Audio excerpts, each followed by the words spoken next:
figure out some things adjustments. some adjustments. Video. We had to tinker a little bit with our setup. So yeah, okay. So let's. Hi everyone. Hello. So I'm Piotr, and I'm here with. Hi, I'm Luke Zawadzki from Redi Games, and I'm a graphic designer at our company. Yes. So can you please tell us if you hear us good, if you can see us? Yeah, That's also helpful, so that we can proceed to the interview. Oh yeah. I'm a little bit stressed out. But yeah, we had a small interview yesterday with game designer Jacek. Yeah, our game designer Jacek was talking about the game mechanics, how the games are designed, created, Yes. how the process looks like, and why this setting, why Veteran era. Yeah. More stuff about Dreadfun, so you can take a look at this interview on our YouTube channel if you want to. And today I'm going to speak with Luke or Łukasz in Polish. Łukasz in Polish, but it's Yes. easier to pronounce for all the foreign people as Luke. So yeah, we can still we all do that. know why. Yeah. So yeah. You are our main graphic designer. Yeah, I'm basically a graphic designer, partly a game developer, as everyone in our team. Yes. So yeah, I basically worked as a graphic designer throughout all my adulthood, basically. So it will be like 5 years up to today. Yeah, and through all this time, I mostly worked with print. So I was like a desktop publisher. So yeah, I made a lot of posters, leaflets, or I even managed to publish some books at my uni. Nice. And yeah, That's great.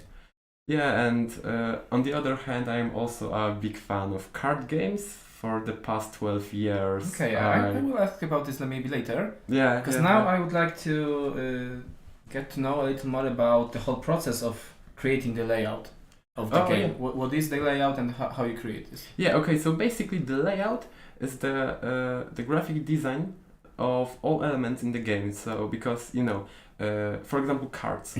Let me grab something. If you look at a card, you can see there is an illustration, there is a text, a name, etc., Yes. All those other things like the text boxes, the icons, all of those are the elements of layout. So basically, the layouts are the elements that provide usability to the elements of the game, basically. Yeah. So the layout makes it easier to actually see what's on the card. Yes? Yeah, basically it makes them useful in some way, because a card without the layout will be only a thing to look at.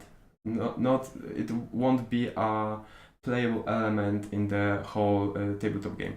So basically, when you talk about the creation of the layouts, it's basically a long process which starts with the game mechanics. So the game designers provide some core mechanics to the game, something like a wireframe of the game. So it's like a skeleton, some blurred concept.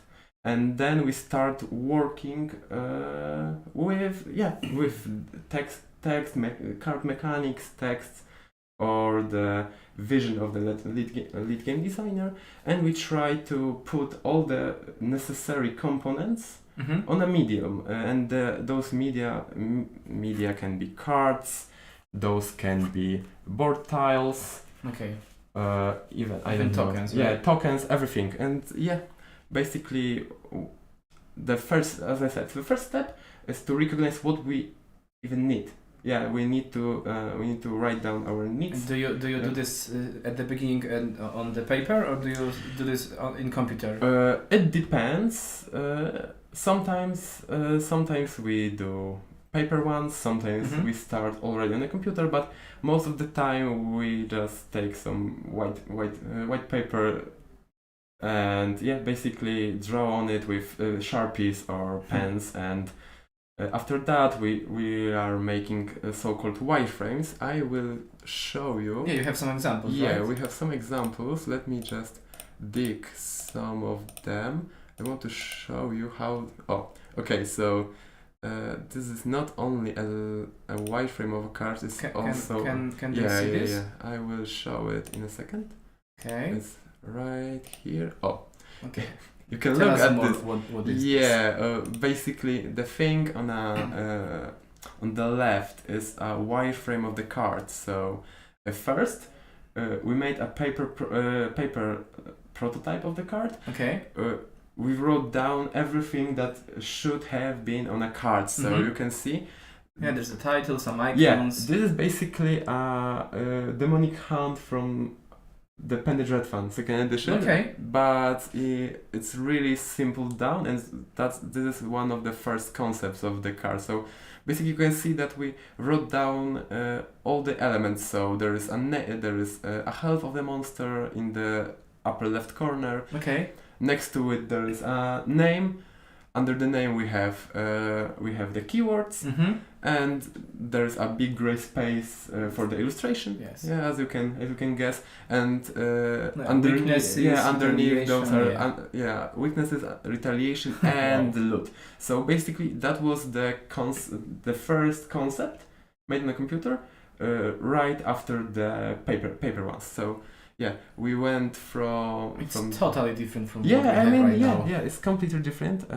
Maybe I can show where we have a monster. Oh, sorry for. I need to reach for it. So basically, the thing on the left is this, but this is a HiFi one. I mean high fidelity, so it's basically a finished component. So yeah, we went. That was a long journey, but yeah, that's how it starts.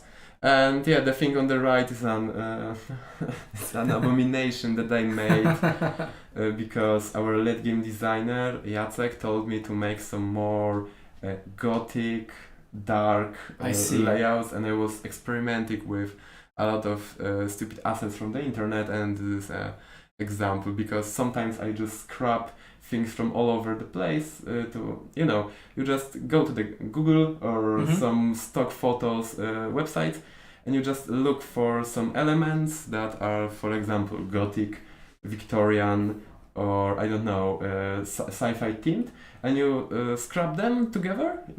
It just looks like a 5-year-old child scrapping, so you're testing a lot of combinations. Yeah, it's like cutting out from the paper and sticking sticking like a small child on a paper. So and that's the effect of that process. It's as you can see, it didn't make it to the final game, and I'm not surprised. Yeah, but I said those are free assets from the internet. Just they're a little bit painted over, and yeah.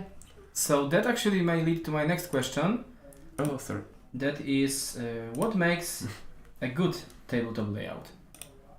As you said before, you have to try a lot of them, and when do you think this is it? It's good. So yeah, to comprehend this concept, because layouts are pretty much the same. What layouts for to the games are the same. What fonts are to the books. Okay. So basically, when you're reading a book, I don't know. I'm not even sure if designers look at the typography or all the fonts as something other than a medium to tell and present words. You just read them, and you don't pay too much attention to them, and that means that the letters are made in a good way, and they are just right then, because they need to in books. All the layout of the book, the typography, they have to give you an information. They are not on the first plan. It's just a way to provide you those crucial things. So, for example, story in a storybook, and with layout in card games it's the same. They basically the main function is to be informative. So at the first glance you can tell what is what you need to, for example, buy a card. Yeah, so it's simple actually to find those important So, components in the you want to make them in a way so they will be intuitive to use. So the users, in this example players, will have no trouble with getting valuable information that they need at certain moment or stage of a game. So yeah, and basically everything in board game is an information, because you need to have a grasp of what's going on, what mechanics are in use, what are you getting for certain activities, and everything that all of those are the layouts tasks. So yeah. So the question was what make it good. So yes. As I said, it needs to deliver the information in a way that it's not intrusive. So good layout can't be trying to play the first role. I see. Because for example, on a card we have an illustration, text with mechanical text. And all those icons, numbers, etc., and they need to be the main focus of the card.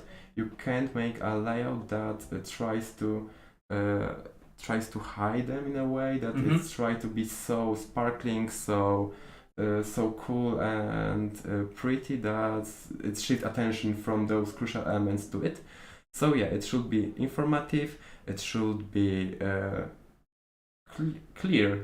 Clarity is really, really important, because when you are playing especially a card game, often you are throwing the cards really fast, and you want to draw a card, look at it with a corner of your eye, and have a grasp of what you are having in your hand.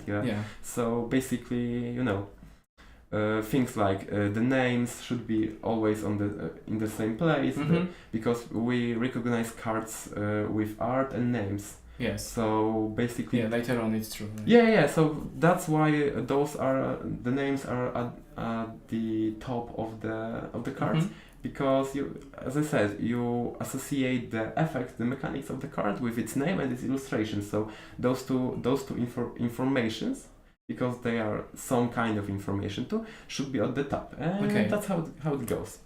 Okay, so I think you answered this question pretty good. Oh yeah, there's one thing. Yes. One more thing, they cannot look bad or cheap too, because like as I said earlier, it's like with books, because when the book is made in a right way, when it's actually made great, you don't recognize the fonts, and you don't think about it. But when it's made not too good, when it's worse, you feel that something isn't right. You don't exactly know what, but something is off for you, and you are like, you have problems with finishing the book, for example, and it's that strange feeling that something is wrong, you don't know what is wrong, and you are just frustrated. And it happens in card games or board games too. There are some games that look like abominations, and pretty much like the gothic layout scrapping I made. See. Pretty much there are games that looks this way as being a finished product at the same time. Okay, so my next question is about your work. Or exactly who are you working with as a graphic designer, and what does your work with those people looks like? So basically, as a graphic designer, we work mostly with three types of people, I would say. Those are game designers at first. As I said before, we sit with the game designers, and they spew their ideas at you, and you sit down with them, and you are trying to narrow down all the needed components, all the needed info, text, mechanics, and icons on the cards. And basically. So do you have some influence to actually change the mechanic maybe in this process, or not that much? It depends. Sometimes there are situations that, for example, some cards game designers wants you to put so much freaking card text And on it's a one impossible single, to do. yeah, it's one singular poker card, like those, yeah, it's 63 millimeters 88, by yeah. 88, yeah, and they want to contain a little novel in them, yeah, it's freaking impossible. So sometimes after those sit downs and all those tries to clarify the vision of those Mhm. layouts, we are coming to conclusions like, no, we need to change something because it's not gonna happen. Yeah, you know. I see. Sometimes it happens. But in more I- cases, yeah, I believe most of the they time. know what can make plays on the Yeah, but how much on the text other there hand, can be. And I don't like to disregard ideas that are hard to implement because I like so you I want like to the have little a challenge yeah. sometimes, and it's pretty fun trying to fit things that should not fit. And it's kind of fun, but going further, So what other you kind of also you person work you're working with? I also work with illustrators and playtesters, and illustrators? it's probably pretty easy. it's pretty straightforward to some degree. It's not that all happy and colorful. So it's not like, okay, you have my illustrations, now please put them on card. It's not always like that. There's one important thing when you're making a design of a card. You need to put some borders for the illustrations. Mhm. It's always cool to give them some guidelines so they know how much space they have on a card, how to properly make scenes on the illustrations. Or maybe sometimes you don't want them to paint backgrounds on for example, like our items. Yeah, because if you look closely, I will be showing to our internet camera. If you look closely at our item cards, they don't have the items by themselves don't have an actual background. Yes. That's true. We made it with a little bit premeditation actually, so we can change the background on the cards. For example, if you want it to have some mechanical impact, we can introduce that without making changes to the cards. And so when the player sees the particular background, he already knows that. Yeah, for example, we did it's an item. We didn't incorporate it that much in Dreadfun. It's not. It's not like a mechanical thing. Okay. It's more like a flavorful thing. But that was like the concept was that we don't want backgrounds on the items. It also speed up the process of the illustration. So the illustrations are made quicker without the backgrounds. And often you, besides the guidelines, you often work with illustrators when you are going through the process of putting everything on the card. So when you are putting the final assets, it's always cool to talk with the illustrators. Show the cards to them. Show them to them so they can have an opinion, because basically they made it so they had some placement in mind. Okay. And it's not often so clear for other people's, and we each think differently, Yeah. So it's always cool, and I always try to talk with the illustrators when I'm doing all the cards, tiles, etc. And I ask them what they think, and if I should move something a little bit, something shouldn't be higher, lower, or be more cropped. And basically that's it with illustrators. And so you mentioned also playtesters. The playtesters. So those are this is like a love-hate relationship, because game designers and graphic designers, we all work with the playtesters. Sometimes we are the playtesters, sometimes they are remote or from outside of the company. And the playtesters, they are kind of like wild animals that are hunting on a prey of innocent game and graphic designers, and it's really cool to have to work with them, because they look at your designs, at your game in a way that you won't be looking at it, because you made it, so you don't see all the flaws, or you see some things as bigger problems that they are in reality. We had some doubts about the especially the enemies of the crown layouts. If the icons on the text box, it's not really a text box, but yeah, we'll call it like that. We weren't sure if the icons will be enough of a clue what part of the cards is what. So basically we have the weaknesses and retaliations listed as an icons, and because in one of the earlier designs it was there was a keyword weakness, a keyword retaliation, a keyword loot, but as we saw throughout all the playtesting, it doesn't really matter, because the cool thing about card games and board games and games as a whole is that you can incorporate a lot of icons, and if they are like if they are I missed a word.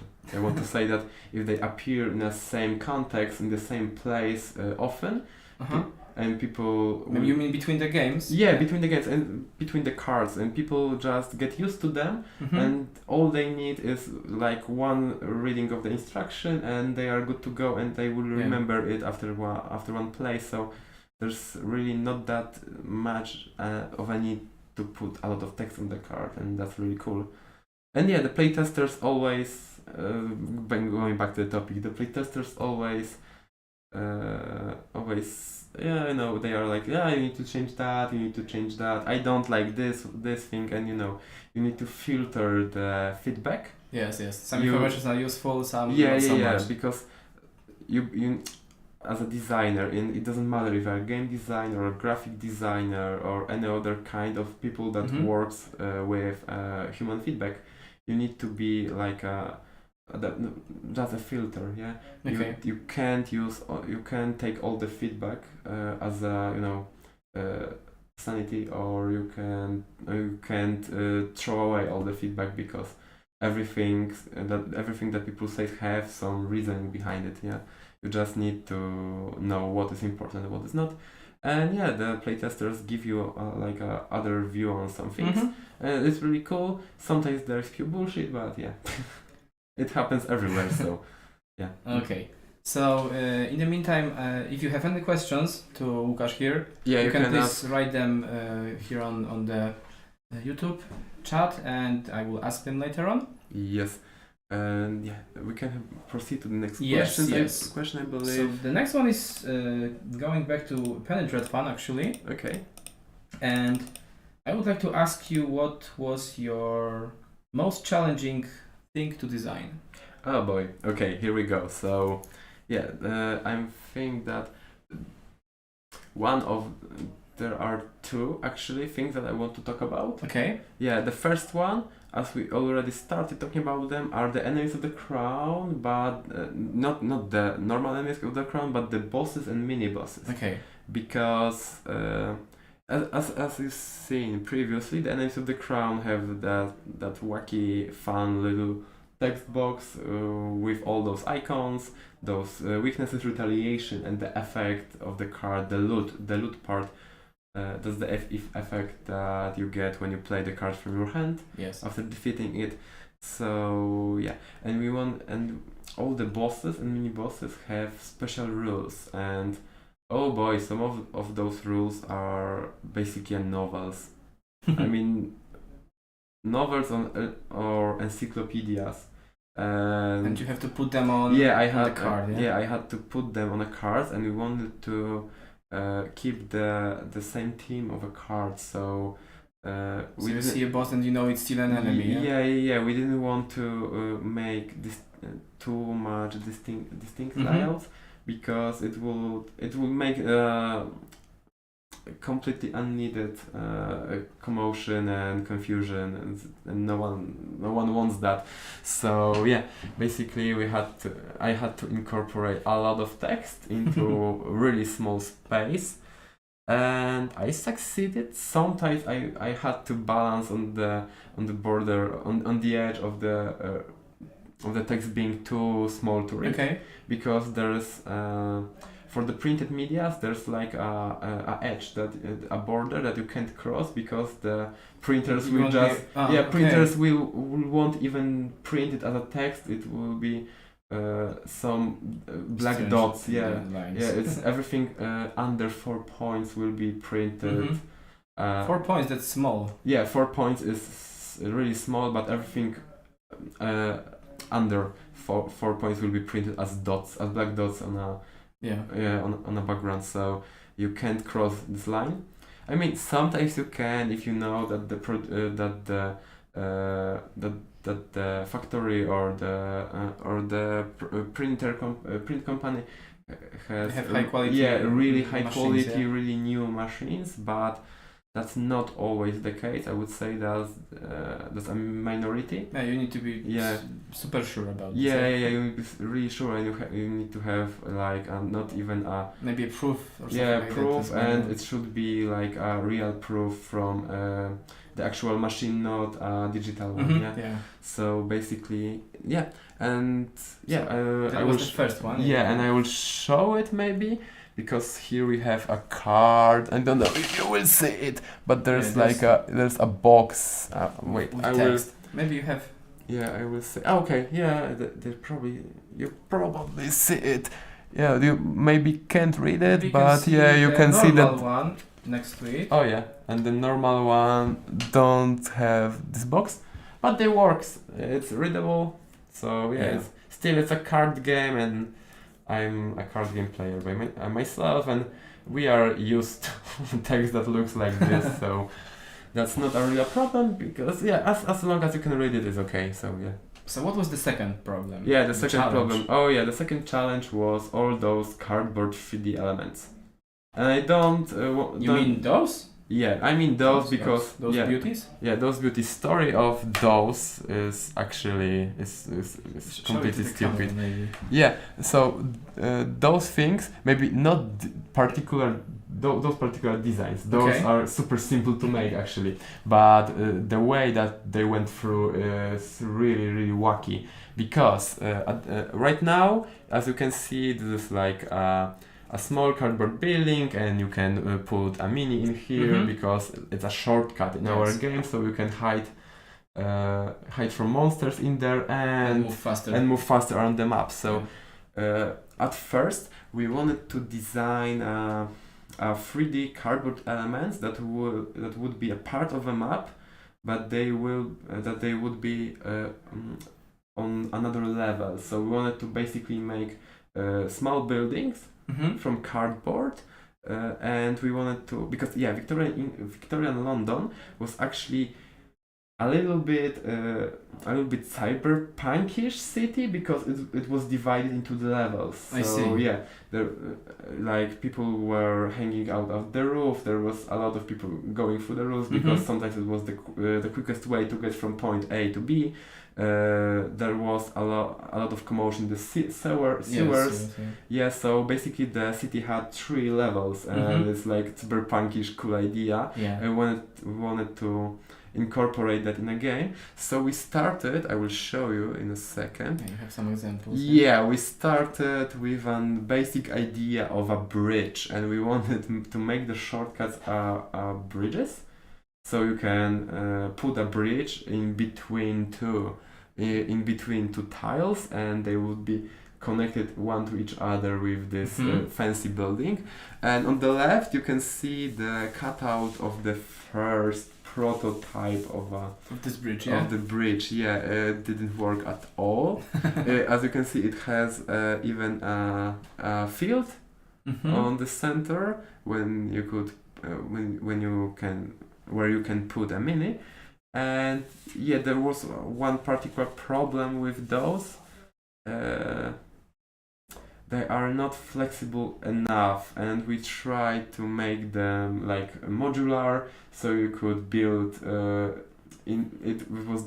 it depends on the scenario. You had to build, for example, 2 modules, bridge 3 modules, 1 module, and oh man, that was a super stupid idea because it was seems funny, but no, at the first glance it's like, oh cool, yeah, that will be fun, and no, it's not, because when you need to disassemble all those elements and assemble them again, and you do it all the time before playing another scenario, it just got irritating.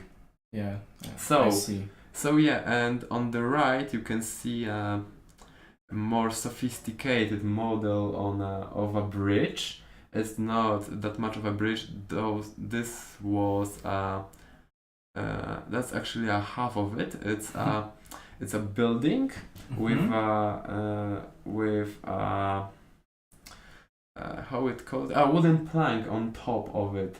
So those were 2 cardboard buildings connected with a cardboard wooden plank.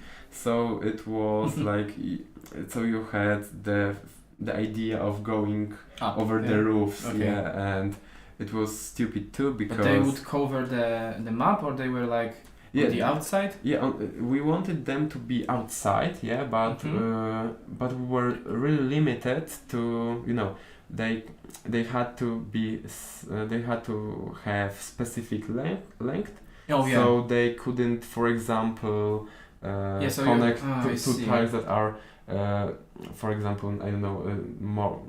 You have to build them up especially for the buildings, not the other way around. And you can build them up and then place the building wherever you want.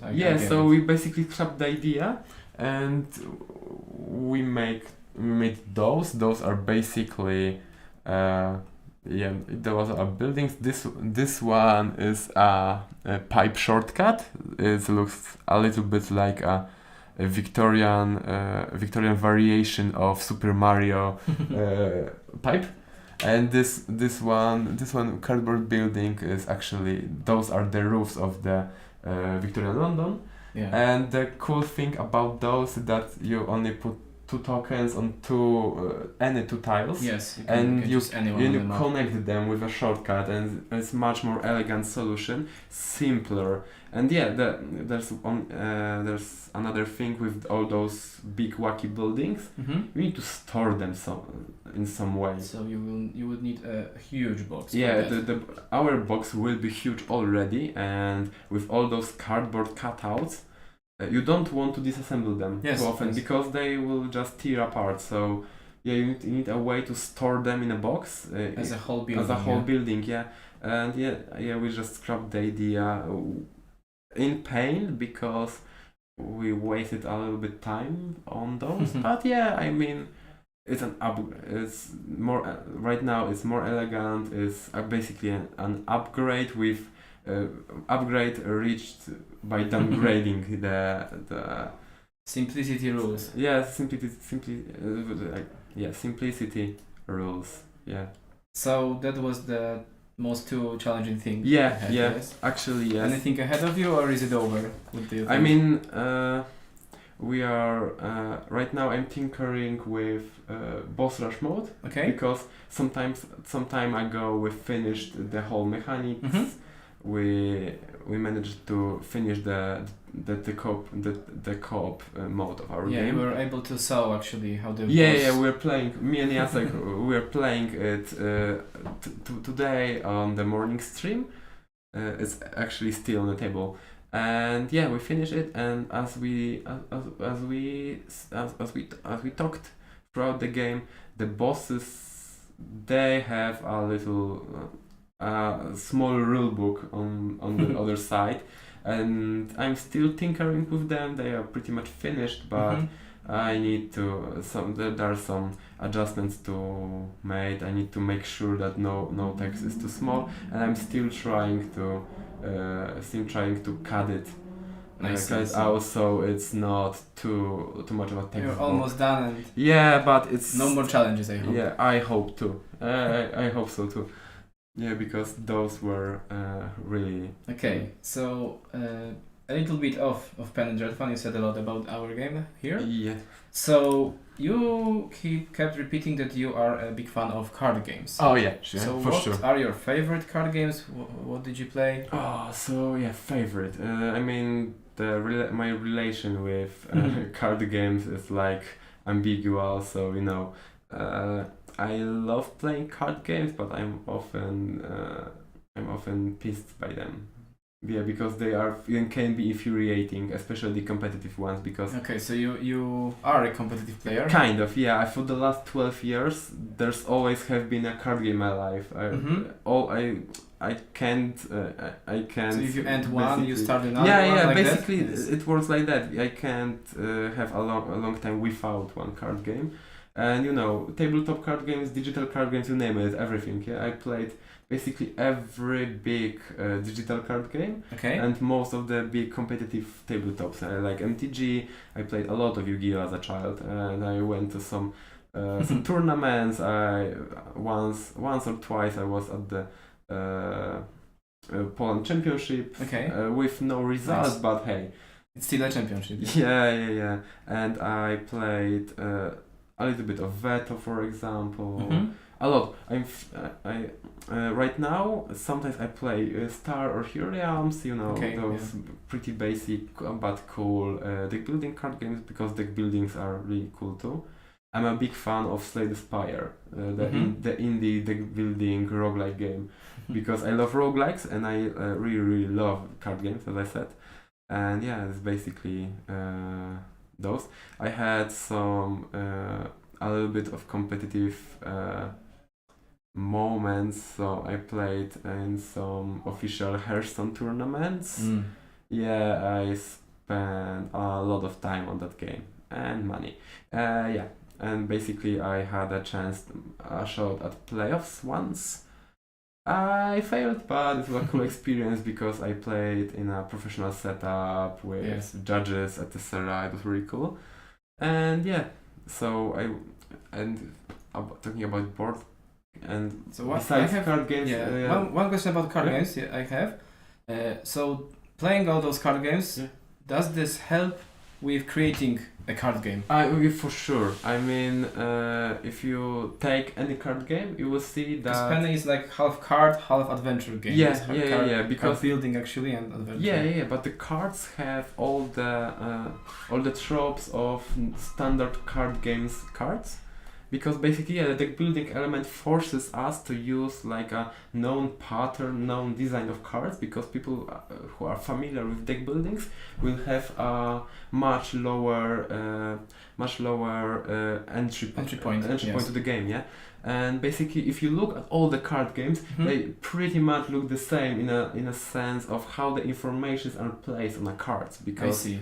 there's like basically we can tell that right now there's a good universal way to create a card game, because for all those years MTG or Yu-Gi-Oh or I don't know, maybe even Warcraft TCG, if someone remembers that.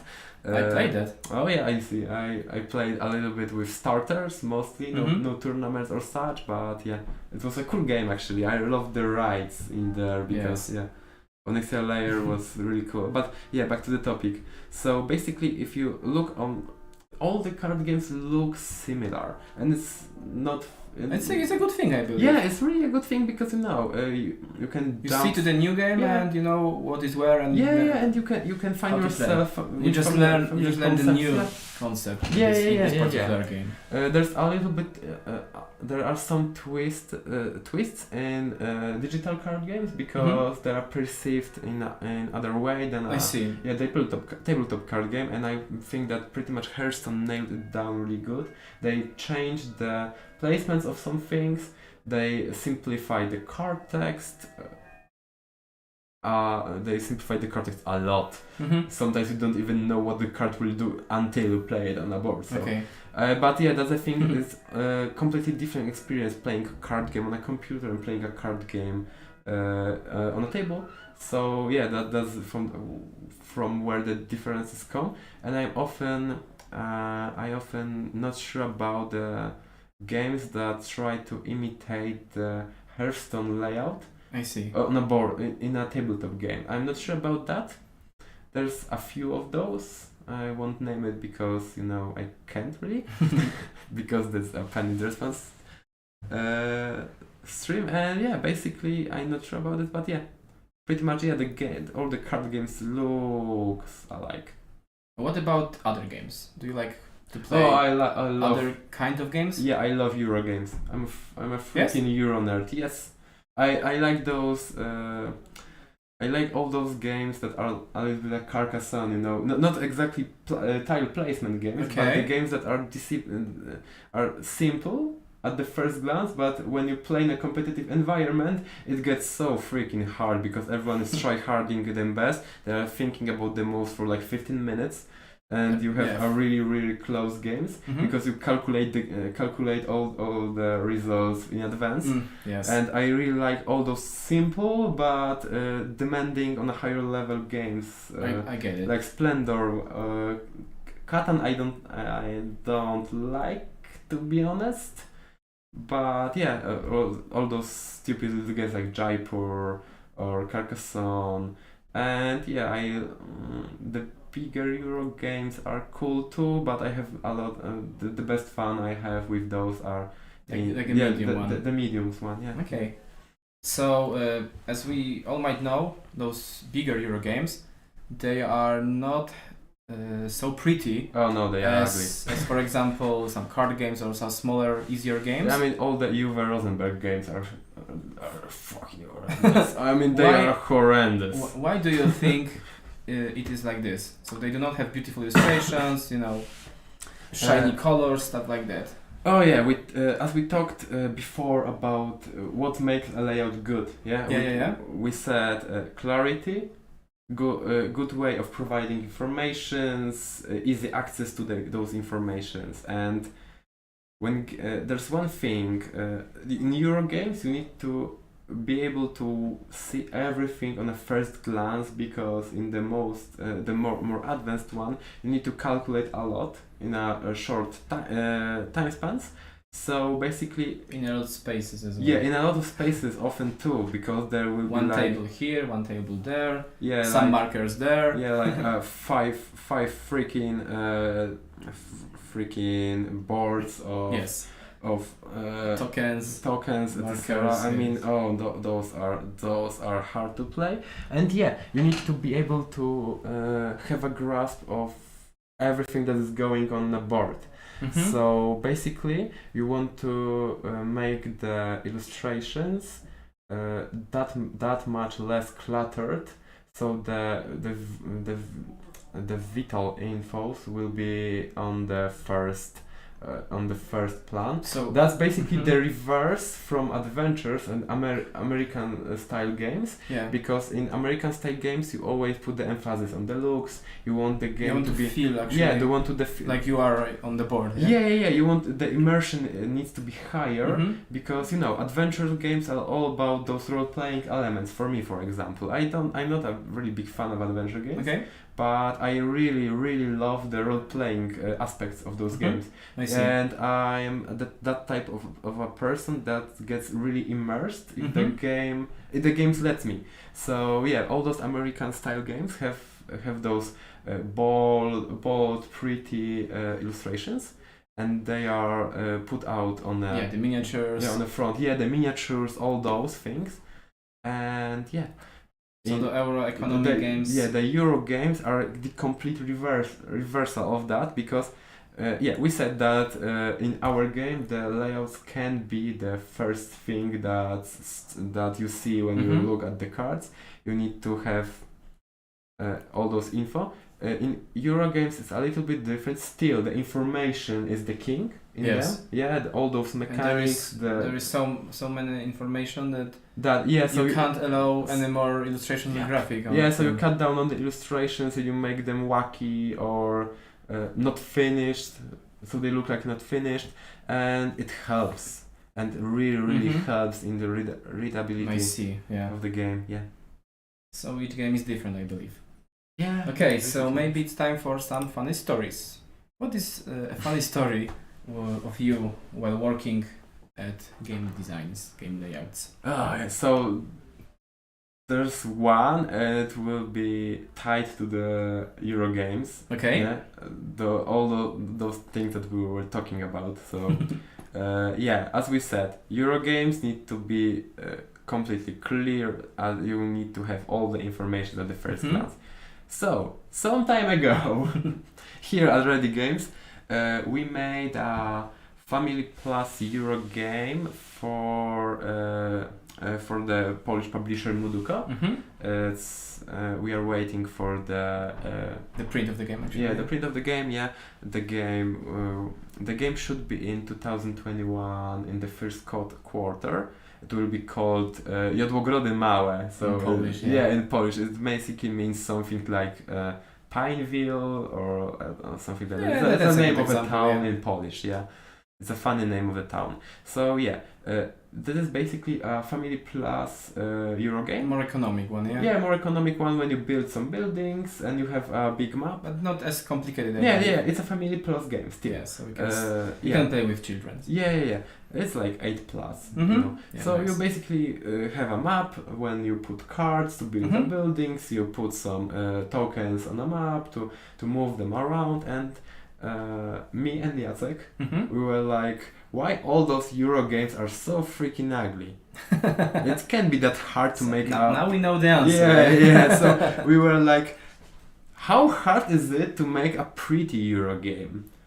It can't be that hard. Yeah. So we sat down and we're like, okay, so here will be on the map. Here will be the buildings. Here we will like the forest. The forest, the roads, the carnival trucks, etc., etc. And yeah, there was one day when we finished the game. Okay. We printed everything out on our printer at the office. We assembled all those parts. I put the map on a cardboard, so it was stiff. We printed cut out the cards, the player boards, the standees of the characters, all the tokens. We assembled all those together. We looked at it and we almost cried because it looked so ugly. It was unreadable. Yeah. Completely unreadable. There was a lot of colors, a lot of information was not visible because of if you put. We had colorful cards with really pretty buildings, and if you put when you put them on a really colorful, highly detailed illustration on a map, all those looks like some kind of sick pumpkin, tomato, I don't know what risotto. I see. So basically, you put everything into one pot, mixed it, and then you add some sauce to it. So then you spill it all over the table, and here you go. So you learned it the hard way. Yeah, and we almost cried, and we were like, oh no, now we have to change all the map. We went out on the balcony. We smoked like three cigarettes each, and we're like, okay. So now back from to tomorrow on. Yeah, from tomorrow on, back to the drawing board. We need to make a simpler, more clear map. So yeah, I sat down and for like 1.5 days I was drawing on my I was drawing grass on my computer. Basically, for 1.5 days I was drawing grass. So I made a texture of a grass. I made some little stones, and then our illustrator finished and polished it, and it actually looks nice. I sadly can't show you right now, but trust us, it's way better. Yeah, it's way better. After the game will be published, we'll probably put it out for laughs somewhere. Yes. And yeah, basically, I can also. I think is there something that you want to yeah, we have some cool things because we're talking about how it is to work with other people, as a graphic designer, and we had a discussion about the game designers and our game designers, especially one that you all know already. We won't name him. Yeah, he's paint master crafter, and yeah, all his. He likes to paint by himself as well. Yeah, in Paint. In Microsoft Paint. Yeah, and I often get some things like that. That's actually a part of instruction in that Family Plus plus Euro game. Yeah. That's the new map actually. That's a new map. Yeah, that's the interpretation of Jacek's interpretation of the map in Paint, and I often get something like this or this. This. I will talk about this in a minute. And yeah, I often get something like this, and I need to make the hi-fi designs based on something like that. So do you manage? Did you manage to do this in one go, or do you have to take a few tries? No, I mean those look super silly. They look goofy, but actually wasn't that hard to. No, those are pretty good wireframes. Okay. I would say those are super low-fi mock-ups, or let's say those are wireframes, and yeah, I often get something like that from the game designers, and it's really funny, and that's really wacky, but I love it. Yes, it is. Yeah, but yeah, it helps. It really helps because if the game designer, especially the lead one, have a vision for something, so it's good that he can communicate it with others, and Paint is a way. It's some twisted it's a minds. Simple tool to simple tool for twisted minds, and we have. So for example, here's another more hi-fi mock-up of from Jacek. This is for Pen and Dreadfun. This is a Pen and Dreadfun player board. So basically, Jacek sat down one day and we need a player board, and Piotr, actually you and Jacek sat down about this, and you first on the paper you made a first prototype on the paper, and then Jacek made something like this. Finally, player board looks like this. That's the one side of it. There will be two sides, but for now, at the second one will be for an open world. Yeah, for the open world. Yeah. So basically, you can look. I made this, and the thing on the screen is made by Jacek. The prototype. Yeah, that's the prototype from the game designer. Do you have any other funny pictures here? I will show you. Here's for example. I was talking before the evolution of the cars. The evolution of the cars, and as I said, we had the keywords weakness, retaliation, and loot or reward in this particular example. It was right down on the card. And as you can see, icons were shaded. They were a little bit illustrational, but we dropped this idea because it's way clearer. Right now. The icon, the super simple icons. Look far better than the highly detailed one, which is kind of weird if you think about it, but on the other hand no, because they are much clearer. There's less clutter on them, so those are early concepts of the cards. This is the boss that we are talking about. This is a boss with really small text. It's funny because on the screen it looks like it will be you won't be able to read it, but in reality it's actually easy to read it. It's not that it's, I believe that's 5 points or something like this. It's not that bad, and you can see some first concepts of the bosses, of the enemies of the crown, actually. In general. In general, and you can see those were they are low-fi. I mean, I scrubbed them together in one sitting, and from something like that you start to polish them more and more till you are satisfied with the effect. Those are basically events, and they look pretty much the same. Here are the quests, and you can see on the left those are the wireframes with some dummy text. On the right, at the upper right corner, there is like one of the first iterations of a quest, and in the lower corner you can see the quest from the actual game. Yes. The same for items. Item cards. Items went through all different bad iterations, but sometimes things. Here are the icons I was talking about. We started with icons on the right, then went to the simpler one on the left, and finally we have icons with black borders. Here are some Wow. some map tiles on the left. Oh, those were wacky. I had no idea what to do with them because this map is not that straightforward as to design as it seems, because the fields on a locations aren't actually the only place you can stand on. Yes. They are only placed. They dictate a place when you put a token. Yes. And all the roads show you how the tiles are connected, how the locations are connected. Yes. So it was a little bit. You followed the line. Oh yeah, here you can see. While talking about this is like a game designers, yeah, that's one of the first iterations of the board. Wow. Dreadfun. So you actually could put them together? Yeah, they were basically puzzles, and that's what the sick mind of our lead designer and producer created. Then he made something like that for our first prototype, because our game designer is the cool thing about Jacek is that he can make his own prototypes with some images. Yeah.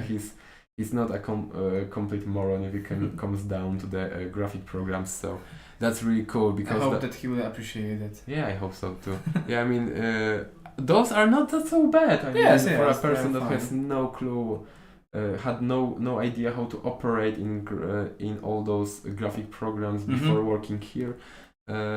He made those really good, but those are just nostalgic cool, because I remember how we played on those like 1 year ago, and I remember it for today. There was one day that Jacek came to the office, and he was like, "I invented a game," and he showed us something that had no freaking mechanics. It was just a really loose sketch. Okay. And he was like, okay, so basically you have cards, you have tiles, you play cards to move, you play cards to make things, and then you do things, and that's the game. And basically that's how it looks. That was the first pitch of Dreadfun. Okay. I shit you not, that was for real. He had nothing. Really freaking nothing. He came at, there will be cards, there will be tiles, and you will be doing stuff. With no dice. Oh yeah, that was basically it. Okay. The main concept, no dice. Yeah. And here there's one more thing that we show you. Here is actually we're trying to make all those connections on the tiles, and we're trying how they will look like in scenarios on because the tile you can put tiles in a 4 ways. Yeah. Yes. Yeah, so rotate basically them. they we were trying to make them connect to each other, so it doesn't look out of place when you put them. So yeah, basically that's how those are basically wireframes, I would say. And you can see that in the background there are some differences between how the locations are cut out on the tile, etc. So yeah, basically that's one of the wireframes. And yeah, I mean, that's all from me, I would say. I stopped being so boring. I have one last question. I asked this question yesterday to Jacek. Okay. And I think it's actually a really important question for us players. So be prepared. Okay. Is working in a company that does what is also your hobby, which is gaming, still a hobby? Here we go. Well, so basically, it's really cool to have the opportunity to work, with games. It's really I love it, but you can maybe not that often, but sometimes you feel really burned out. Okay. And for example, we finished last year. We finished the Ravehard game. We crowdfunded it earlier, and we pushed it out, and we have all those. It was basically 2018, I believe. I'm not sure. All the dates are blending in my head. Never mind. So yeah, basically we finished the game. It was a card game, and it was a gamer's card game. On top of that, it was a party game for gamers. I was really stoked about the idea. Game. Yeah, party. Yeah, game came out alright. Card game. That's that's what you like. We're proud, and we had a lot of fun during the playtesting, especially with the last steps, with the few when we were making just a small adjustments to the game. We had we played every day. We played a lot, and we were still having fun. But after we finished the works, the game went out. I got my copy. Okay. I played it twice. So yeah, last time I played it. I see. In January this year, and I can't touch it. I don't have the mental strength to do it because I played it so much that I just have no desire. And different designs, you need to make changes. And I mean, you also make the layout for example for this game as well. And I mean, it's really cool to have the opportunity to work with the game. In your hobby, in my hobby, But sometimes it's saddening because it often becomes just a job. Because designing a card is no different than designing a poster. The dimensions are just dimensions. I see. The only difference is the dimensions, because they are basically the same. They are a piece of paper, and they have to provide you with informations.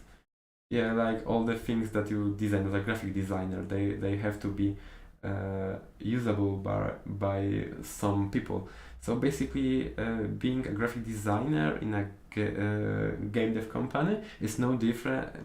It's not. It's exaggeration. I mean, I'm going too far with it, but it's no different than being for a graphic designer, for example, in a company that sells light bulbs. Because that's my story actually. Before working here, I worked in a company that was distributing and selling light bulbs. Yeah. Why the change? Because I wanted a change, and I saw an advert for that Redi Games were looking for a graphic designer. Well, why not? What can happen? Yeah, now I'm second. That's my second. The second year just passed in. My second year in Redi Games just passed in the August, actually. Nice. So one more question, because Jacek said something like that yesterday. So when you are playing games other than ours here, like with friends or something like that, do you look at them as well as the graphic designer? Do you seek for the layout? Do you see all those illustrations, stuff like that, or are you just simply enjoying the game? Maybe both. It's a little bit of both, because it's in my case I'm more critical if it comes down to the adverts in public spaces, for example.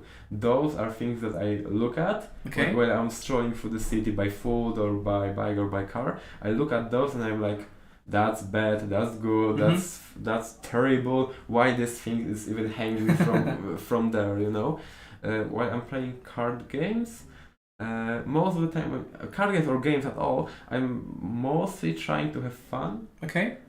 Sometimes, I'm sometimes like, when I'm upset with a game, I always will put on my I'm a freaking game designer, listen to me now hat, and I will start ranting about things that I don't like the game or I think that should be changed. I have one friend that he likes to rant about games too, and we sometimes sit in the Discord and we're like, man, what the hell Bungie did with Destiny 2, because that was like the hottest topic, because I love all the MMO games, and I don't have time to play MMOs. And I really love The Division, the first part of the Ubisoft Tom Clancy The Division. I love the first part. The second part was a disappointment. And I also love Destiny 2, but I was not happy how Bungie is developing it. So I often rant about it in Okay. my privacy. To be honest, I'm not the type of the keyboard warrior that goes to the internet forums or Reddit and is like, Just in some cases. yeah, developers bad, me good, listen to me. But yeah, I like to rant about games that make me upset. So And it's not because of spite, but more because I love the concept of the game, but I Mhm. don't like the execution. okay. Often. Yeah. So to answering my question, I believe that you have not passed the border yet. Yeah, You- no, you are- I'm not burned out by any means. I'm some with a particular title, yes, but with the whole gaming, whole the gaming working in a gaming you're industry. still satisfied. I'm yes? still satisfied. Yeah. I mean, it's only 2 years for me.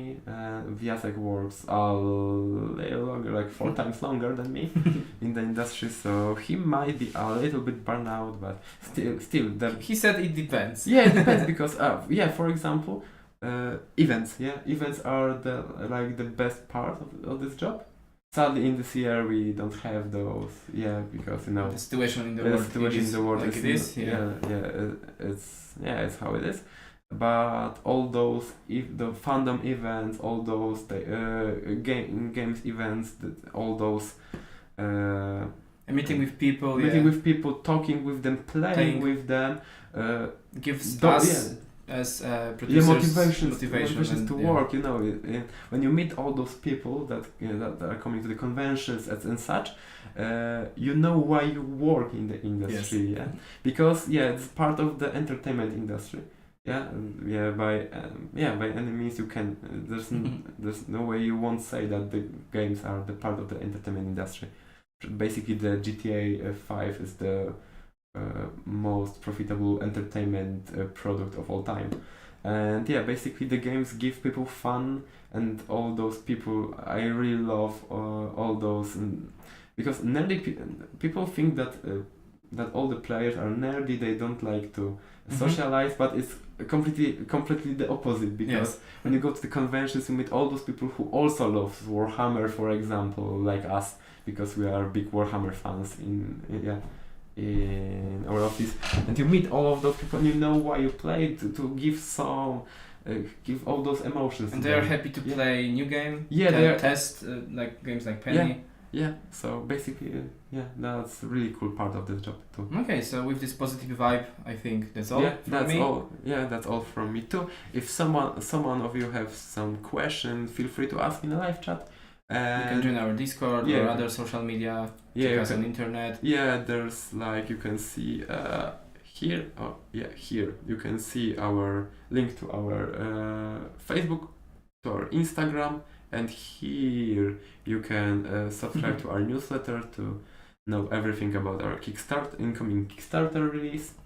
And please check Spiel.Digital. We are still playing there on Tabletopia. Yeah, you we'll can be play playing with us. and Tabletopia to around 2 a.m. Yeah, you can Again? get to know the Penny. We can tell you we'll all. introduce you to the game. We'll play with you. So come by, or just come by and say hi in Discord. Yeah, exactly. Don't feel shy. If you want to talk about what you saw, maybe you will have some questions later. Feel free to ask them. So again, thank you for joining us, and Thank you for the interview. I thank you, and Piotr. we will I see thank you soon. I hope. Okay, see you soon, everyone. Bye bye, guys and girls. Have a nice evening or day, depends from where you're from. See you. Oh, that's not the right scene. Sorry. See you again.